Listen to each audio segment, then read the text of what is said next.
Hey everyone, it's Sel here again with another video just featuring one of the new updates, one of the latest updates for Logic Pro.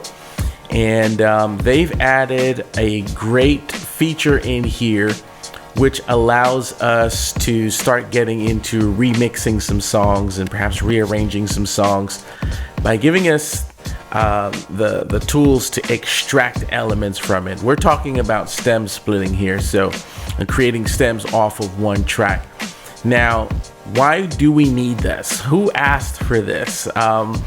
And perhaps there are those of the creative community that could find a lot of great uses for something like this. Maybe you want to create an instant instrumental track for someone or for yourself if you're a remix artist, or if, let's say, you wanted to sample pieces of music. Sampling has been going on for such a long time in the music industry, but we always had to sample an entire section of the music. We haven't yet been able to extrapolate elements from it. Let's say take the bass line out, or isolate the drums, or isolate just the vocal. You can do some creative things with EQ, but now we have an algorithm that will actually allow you to do that splitting into at least 4 sections here. And Logic is not the first to do it, but I do believe that Apple designed the API that allowed other apps like Algorithm, DJ, that developed a neural mix and used the neural mix API to extrapolate things. And I know that Algorithm works really closely with Apple. So they use this API to be able to extrapolate the drum section, the vocal section, or the music section into 3 parts. But now Logic has upped the ante and given us 4 parts. So now we have an opportunity to take some tracks that we like and do some creative things with it. So as a musician, I do a lot of playing in church, and sometimes I MD bands. And I'm constantly, working on different arrangements for songs. So we have an event coming up where we have a popular worship song, and I'm going to attempt to see what this algorithm is going to do. And the song that we're actually selecting, it was a live record, or at least it sounds live. So, there are lots of ambient elements to it, rhythmic elements, vocal elements, lots of reverb, lots of delays. And I'm very intrigued to see what the algorithm will do. I think this type of song would be a challenge for the algorithm. So, and then what I want to do is to flip it and do some of my own arrangements to this type of song. Okay, so this will be a contemporary Christian song.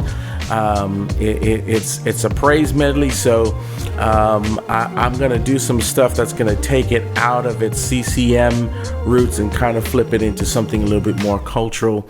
I like causing some worlds to collide sometimes and see what kind of soup or what type of gumbo we can come up with when we add different flavors into the mix, right?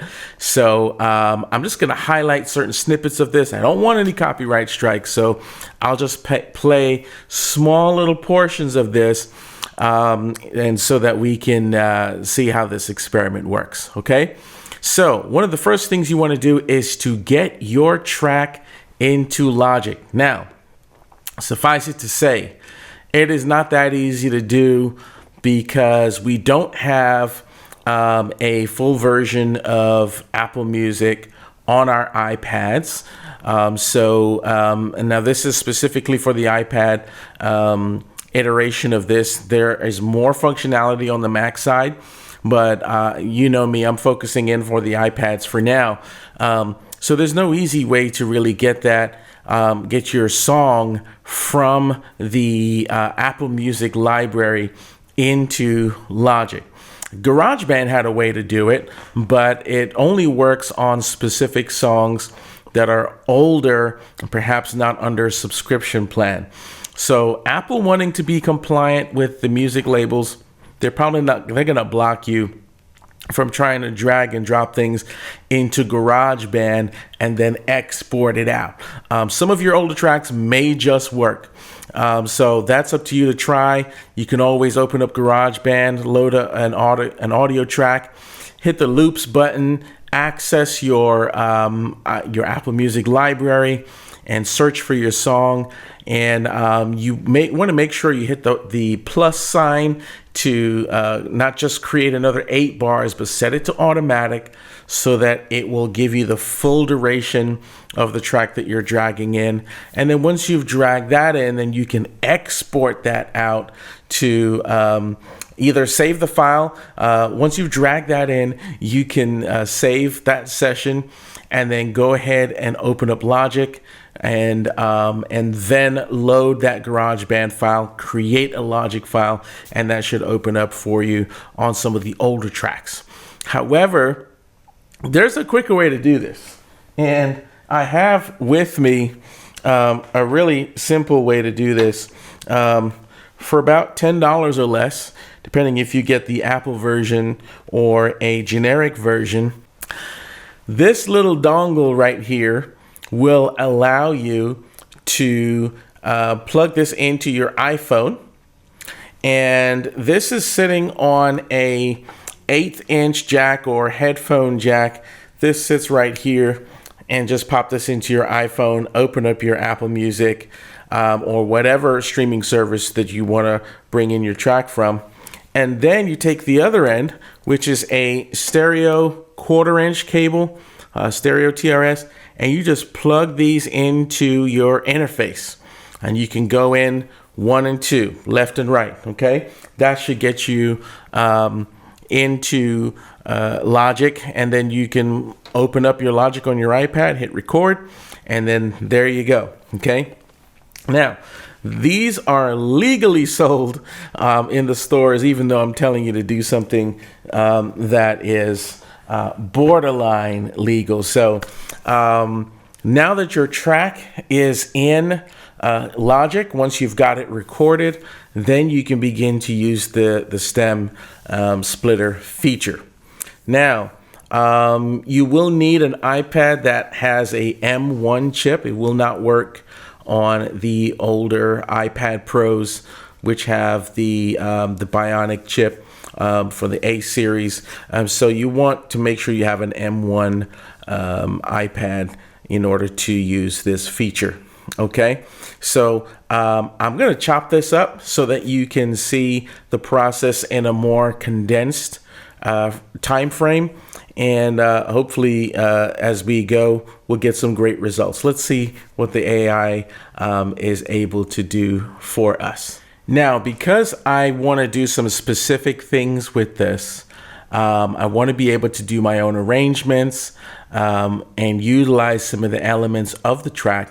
One of the first things I want to do is to catch the BPM and the key, and then tell Logic what keys and what tempo to dial in for this. And there's a really cool plugin that allows you to do that. So what we can do is to select our track, and then we're going to, as you can see, I have the mixer window open. I'm going to just close that for now. What we're going to do is to open up our plugin window, and here's my track here. I'm going to go ahead and load a metering plugin. This is a Logic Pro metering plugin, the BPM counter. The BPM counter allows me to detect the tempo of the track, and I'm just going to play just a couple measures of it, and hopefully it's able to catch it.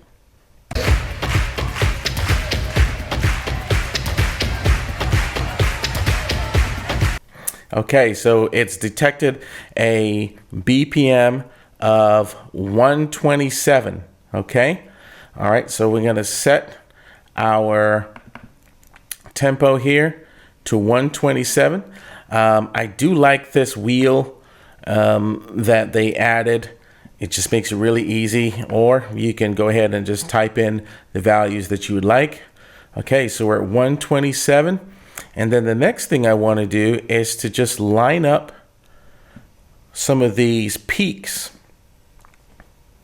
that I see in the waveforms, line them up with the measure. All right, so here we go. I'm just gonna line up the peak with the measure. And let's go ahead and drag that back.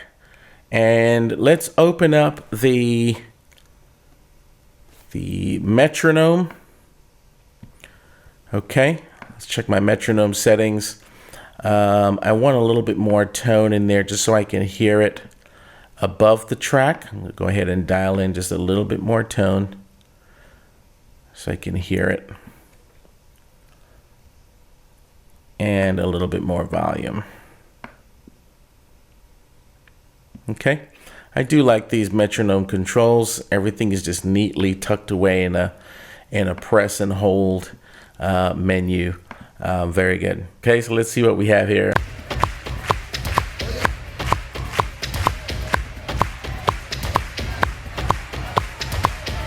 I can actually go with 2 bars of this so that I'm not getting any vocal elements from the track. I'm just going to go ahead and use 2 bars of it.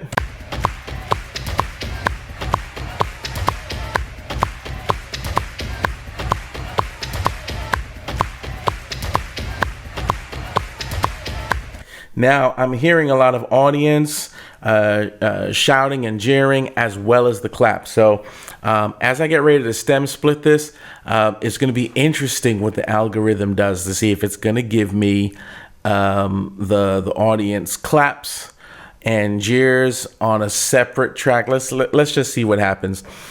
Either way, I'm going to work with the track and make some creative decisions how I'm going to use this section of it. Here we go. Let's go ahead and split it. Now we've got 4 options. We got vocals, drums, bass, or other. Okay, so the vocals were obvious. We're going to be the leads and background vocals, and perhaps some audience. Let's see. Of course, the drum or the rhythmic sections would be separated. The bass would be separated. The other would tend to be the guitars, the keyboards, the auxiliary keyboards. Anything that creates a melodic tone will probably be put on that other track. Okay, so let's go ahead and split. Wow, that did not take long at all. So right off the bat, just looking at the waveforms, I'm seeing that our vocals are here. Okay, yeah, that didn't take long at all. I'm just going to go ahead and expand that just a little bit. All right, so we can see what's going on. Let's close our plugin. Good. Okay, so there's a good amount of bass. All right, the other elements come in here later in the track. All right, so let's listen to the section. I'm just going to solo the vocals for my looped section, and let's go ahead and solo that. And I'm also going to solo the track that I'm speaking to you on. Make sure we stay connected here.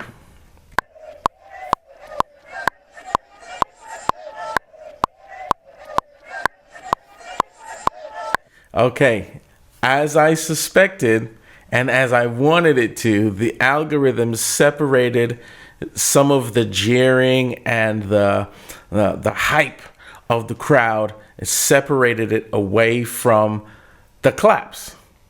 Now that is very interesting to me. That must take some serious algorithm detection, or I don't know how they did that, but I love that, because now I can isolate my claps a little bit better. Now, I'm sure there's going to be a few artifacts, some few audio artifacts that will be in the rhythmic section. Let's take a listen.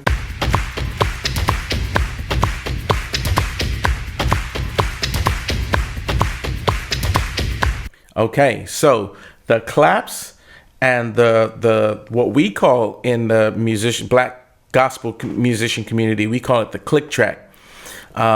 In professional recording studios, the click track is simply just the metronome. But for us, the click track is the percussive track or the drum programming. So all of that is tightly integrated with the claps, and I love it.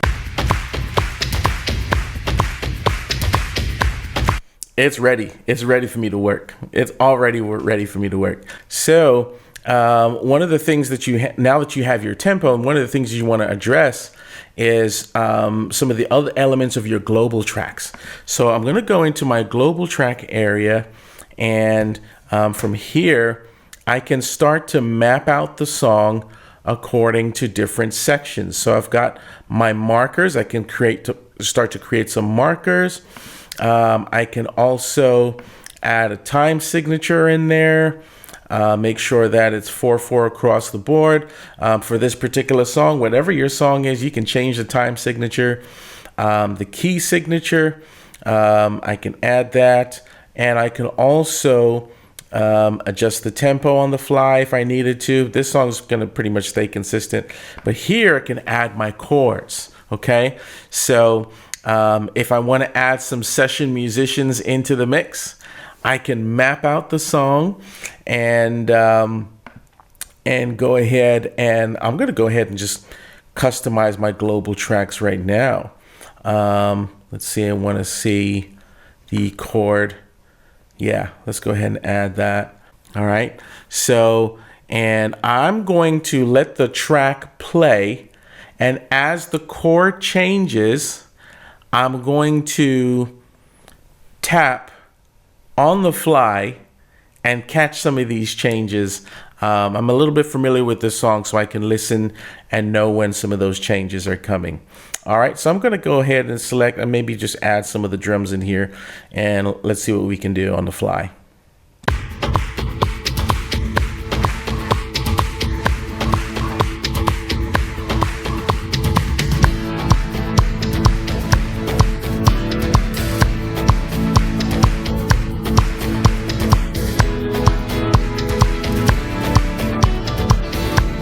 Catching the changes as they happen.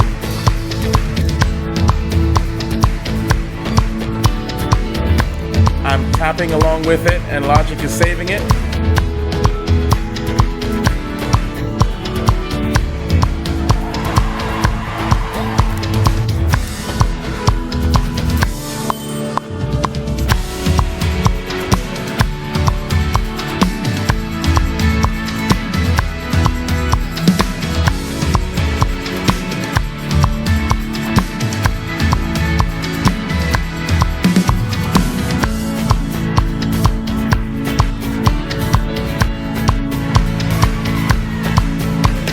And you guys get the idea. There's so much that you can do right on the fly just to arrange. Now, are there some instances where maybe I didn't catch it directly on the measure? Sure. But I can come right in here and I can slide that right over. But this is already giving me the ability to make these quick chord changes. Okay, so starting off here at measure 16, we can go ahead and ungroup this, and we can go in here, make some surgical changes here and update our chart. So we've got an A chord here, and then it goes to an A sus4, I believe it was. So you can go in here and start making changes. And then let's say you've got a chord variation that's not quite what you would traditionally lay out here in these particular parameters. So you can go ahead and use the MIDI input, and you can go ahead and play your chord, which is going to be an E chord. It's going to be an E chord over an A chord in the bass. All right, so I'm going to go ahead and add that, which is going to be voiced in the way that you would play it on the keys or the way that you play it on the guitar. You can go ahead and voice that chord, add that MIDI data in there. Okay, so this one is going to be, I can edit that chord. It's going to be a D over A or A sus4.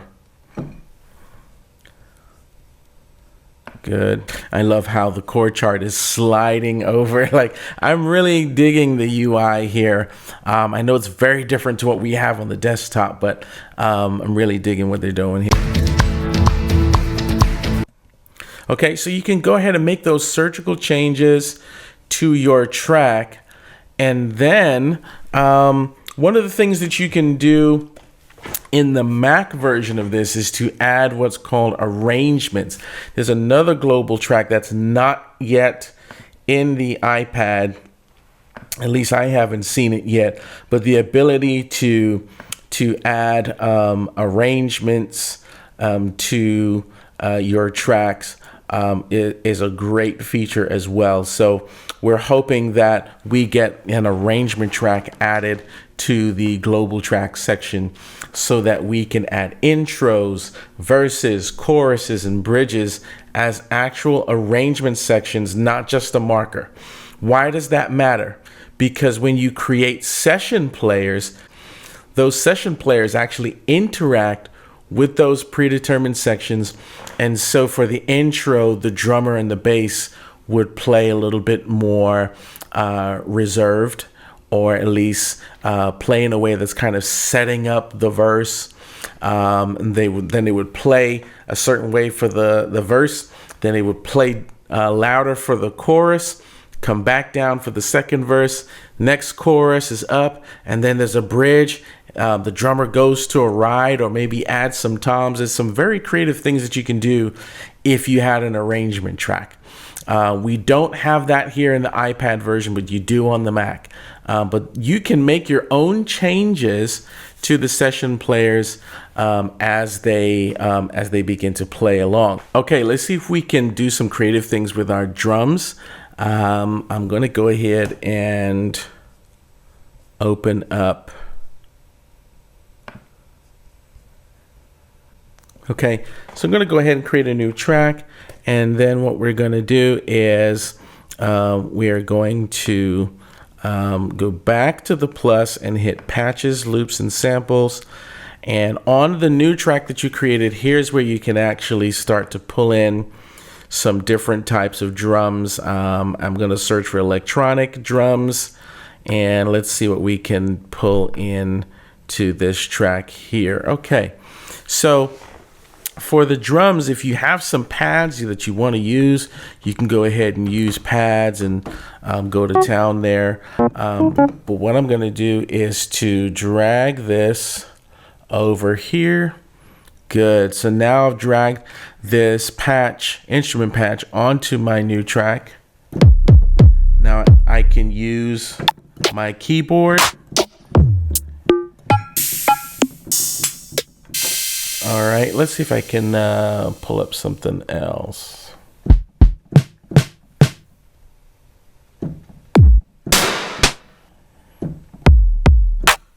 Okay, let's start to add some of the rhythmic elements I'm hearing in these drums and kind of highlight some of the pattern elements and bring them out a little bit more.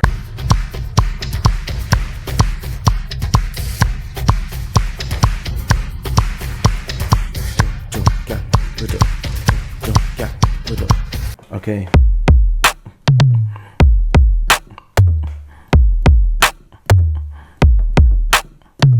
Okay, so those are the elements I want to highlight in the track. Let's see what I can do with it.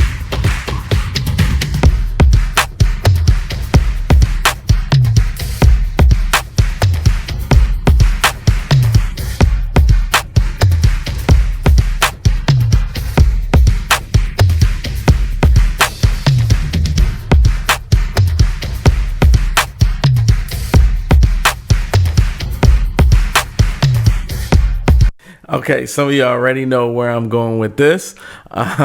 So we're adding more cultural elements into this by just kind of building off of the rhythmic track that was in there. Now that it's isolated, I can do some of this remixing. Okay, so from here it's going to get real interesting. So okay, I'm going to open up our track stack here because our drum track, that our drum instrument actually has several different tracks nested all in the track stack area. So if I hit this little arrow, here's my kick.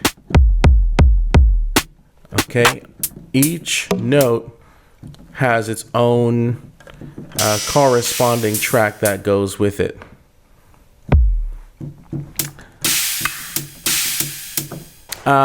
You have the option of recording these separately on different tracks here. You can arm this one and record your elements there, or you can put them all on the same track. Or if you'd want to go ahead and separate them, you can tap or right click on there, and you can convert and separate by note pitch. And then this, what this would do, you can either convert that to a session player region, convert it to a pattern region, or just to separate it out by notes. And you notice right there, it just put everything on its respective track, which is really cool. So now I can go in here and I can lower the volume of certain elements. So I can do a quick mix on my track. So this track stack is actually functioning like a mix bus. That's how you can think about track stacks. They can be a mix bus for your rhythmic sections. So really cool, really cool. So now let's see what a session bass player will do with this. Let me go ahead plus. Let's change this to bass player and let's add. Okay. So it always puts the first 8 bars at the beginning. So I'm going to go ahead and just go to where I'm starting my arrangement, and let's create a session player region. Okay. So right off the bat, we got our notes populated. Now I know I don't want pop. So we're going to go for this. I'm going to go modern R&B. Okay. But I'm also going to open up the plugin itself, the Studio Bass plugin, and go into the bass selector here. And I'm going to select something which I think is going to fit really well. Let's change this from a studio bass. Let's change this to a modern bass. I want it highly muted.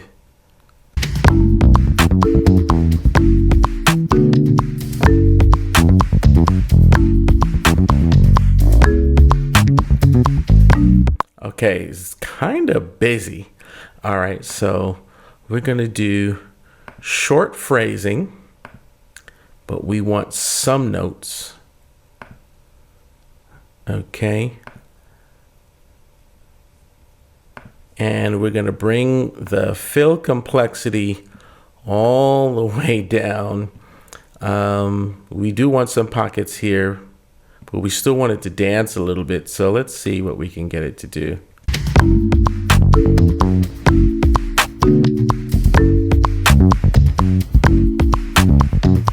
And I also want it to play less complex and less intense. The lowest note, we'll give it a B, so make it a 5-string.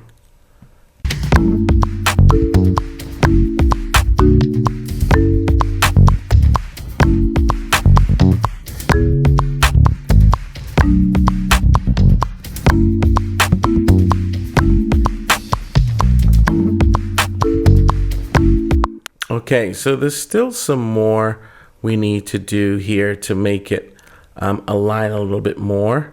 So let's try and align our bass player with our drum instrument that we added.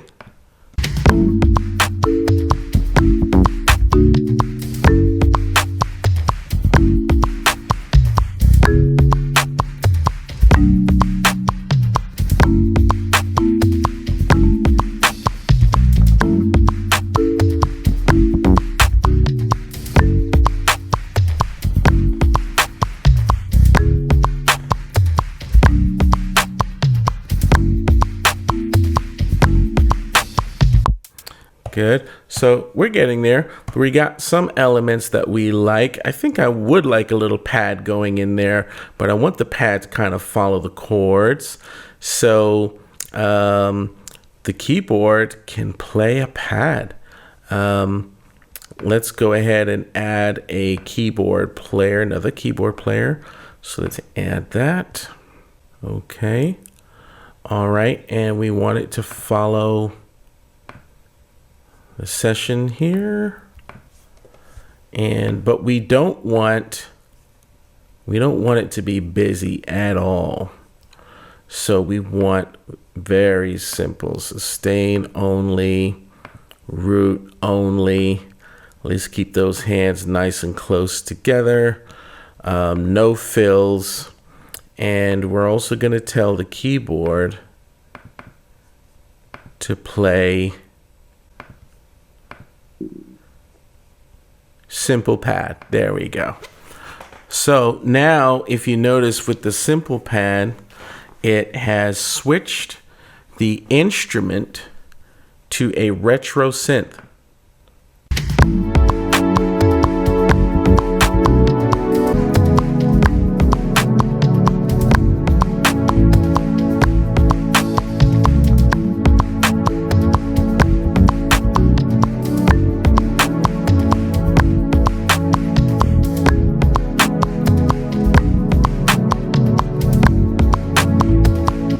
Now from here I can adjust my pad. I'm going to go ahead and reduce the cutoff just a little bit, make it a little darker.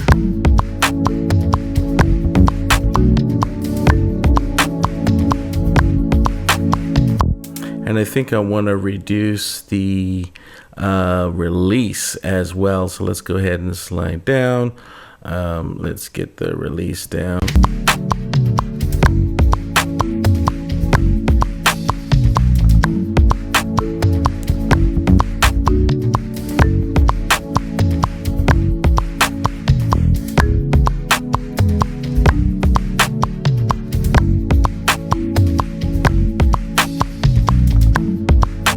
Okay, so it's starting to get interesting. Okay, all right. You guys get the idea. So I started with a stem. I extrapolated the drum pattern. I loaded a few instruments on there to kind of bring out some more cultural elements. I loaded a session player and changed the instrument that it was playing to now make this a little bit more cultural, where I can work with it. My vocalist can now feel a little bit more comfortable in a cultural context that she wants to sing. It allows me to go in and add some more chord changes that are more germane to the genre that I want to do the song in. I've now flipped, or at least I'm in the process of flipping this song into something that I think I would enjoy playing, and folks that listen to it, they would probably enjoy this new take on the song. All right, so